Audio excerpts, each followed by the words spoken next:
Hey friends, today we're making smoked Texas chili and it's going to be over the top in more ways than one. I'll see you in a moment. From Columbus, Ohio, I'm Grill Father Johnny L. And this is Texas North Barbecue and Grill. Welcome back. Now I'm going to be sharing my version of smoked Texas chili, and what I wanted to get out of the way right from the start is to tackle the long-standing argument of whether chili has beans in it or it doesn't have beans in it. Well, chili originated in the state of Texas, so the simple answer to the question is no beans. And I won't be using beans in my recipe today. If you like to use beans, you're perfectly welcome to do that. But for today's recipe, I won't be including any beans. Now I'm going to add a little twist to the recipe, and you'll see that when we get inside. And today's method is called over the top chili.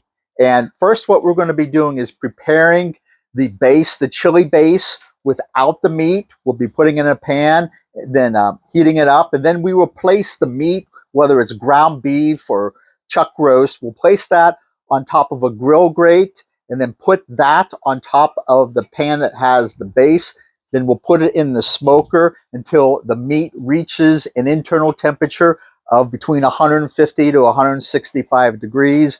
Then the beef, as the beef cooks in the smoker, is going to be taking on smoke, and the fat and juices from that meat will drip down into the pan that contains the base.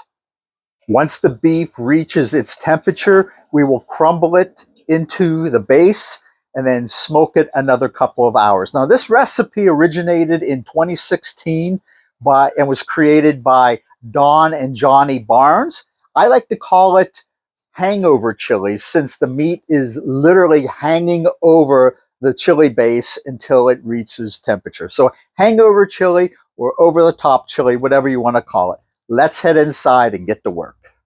Now, the first thing we're going to do is prepare the chili base. And what I'll do first is take some beef tallow, 2 tablespoons of beef tallow,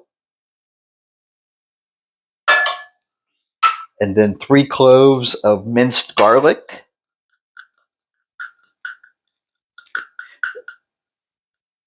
and finally we have 1 chopped red onion, nicely chopped. What I'll do is I'll take this to the stove, and we're going to saute this for about 5 minutes, and then we'll come back and get to adding the other ingredients for the chili base. I finished sauteing the red onion and minced garlic, so let's go ahead and continue on developing our chili base. First thing I'm going to put in is 1 tablespoon of brown sugar. Break that up. And then 1 can of fire roasted tomatoes. These are diced tomatoes, fire roasted diced tomatoes. 1 cup of dark beer.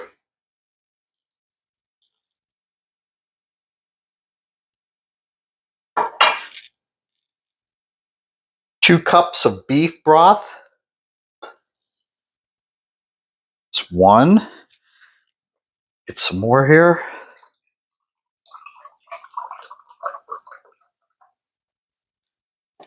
2.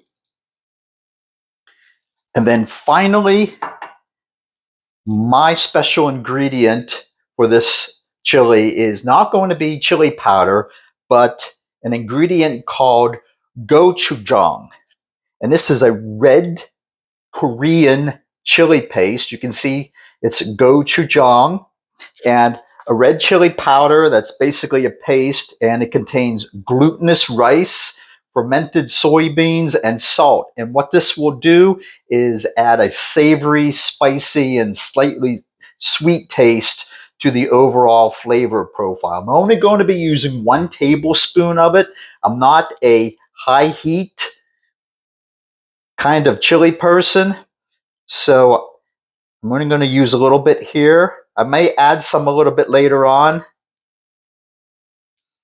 after I do a taste test along the way. But and you can always add ingredients, but you can't take away. So I'm going to mix this all together. And then what I'll do is put this back on top of the stove top. Let these all meld together. And in the meantime, we will get the meat prepared for the recipe. So I let the chili base cook on the oven at medium temperature or so for about 5 minutes to let all those ingredients meld and get heated up. Final thing we need to do now, and I put them into our pot, kind of our Dutch oven that we're going to actually be using out in the smoker. Finally, we want to prepare our meat. This is about 3.5 pounds of ground chuck. Have it folded and molded into basically a giant meatball. So I'm going to season this with my all-purpose rub that I use and make here. It's my homemade rub. It's going to give this a nice seasoning all the way around. Add to the flavor, overall flavor profile, as well as adding some flavor to the beef.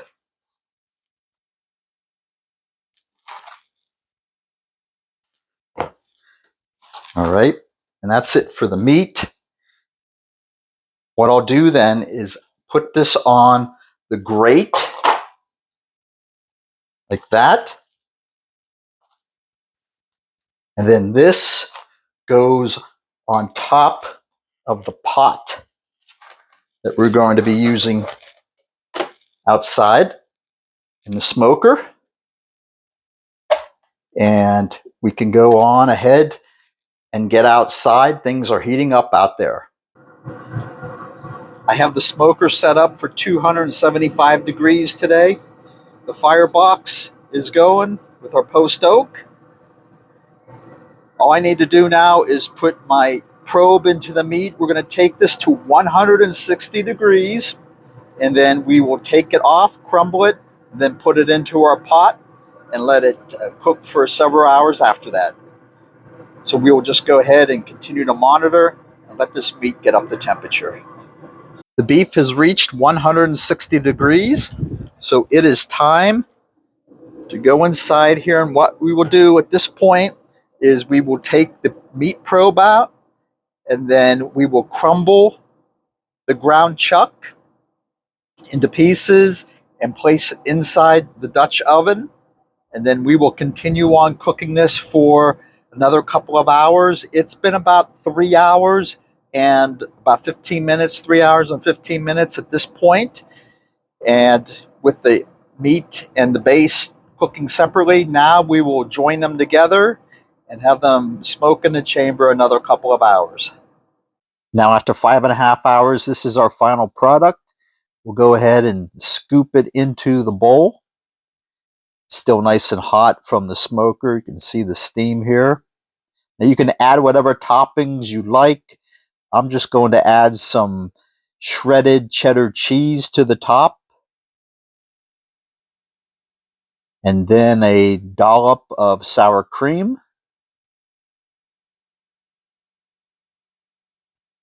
And that's it. Well, friends, that's a wrap for today's video on my take on how to do Texas-style over-the-top chili with a Korean twist. And I really encourage you to try the gochujang chili paste. The 1 tablespoon that I used in it was really enough for me. It was perfect. And there was just a whole bunch of different flavors swirling around when you try this over-the-top chili. This went for about 5.5 hours. It doesn't have to go that long. And also, I wanted to mention that the wood that I used today, I used hickory pellets and also the post oak mini splits. Now, with chili, it usually tastes better the second day as the smoke and everything sort of settles down. Just like I find that for all smoked meats, that it usually tastes better the second day, again, as that smoke kind of settles into the meat. So I was really happy with the way that this turned out, and I really encourage you to follow the technique for when it's your turn to do over the top chili. So I am going to give this the Grill Father Johnny L stamp of approval.